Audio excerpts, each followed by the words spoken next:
De 3 salles de classe pour 326 élèves, l'école publique d'Angom de Congo se mue en complexe scolaire évangélique de la Libération avec une trentaine de salles d'apprentissage. Un cycle complet du pré-primaire au secondaire, cette infrastructure scolaire et la matérialisation de l'engagement du président de la République, Brice Clotaire Oligui Nguema, à offrir à la jeunesse gabonaise tout entière des conditions d'apprentissage de qualité tournées résolument vers l'excellence. C'est dans la même période que vous nous avez rendu visite l'année dernière et en ce temps, vous êtes venus porteurs de nombreux messages et projets. Aujourd'hui, nous sommes heureux d'assister à l'achèvement de certains de ces chantiers et au démarrage d'autres. Tel un phénix, cette école renaît de ses cendres avec des salles de classe modernes, des dortoirs, centres de documentation, bâtiments administratifs, salles multimédia, plateaux sportifs, logement du personnel, un presbytère, un véritable temple du savoir et d'émancipation pour toute la jeunesse de Congo.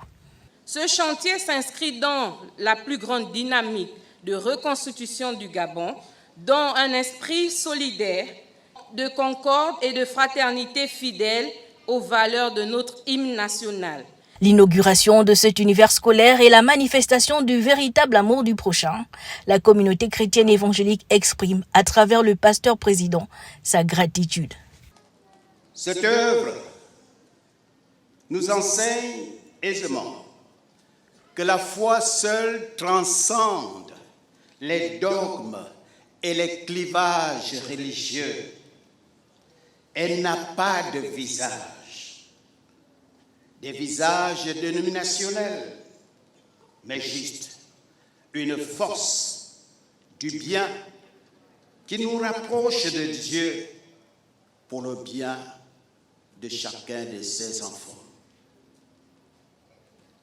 Par cette œuvre, vous accomplissez effectivement la volonté de Dieu. Il y a encore un an, jour pour jour, à cet endroit, il y avait uniquement 3 salles de classe pour 326 élèves du pré-primaire au SAN2. Aujourd'hui, nous avons un complexe scolaire avec 32 salles de classe. C'est bel et bien le lieu pour exprimer la libération du Gabon.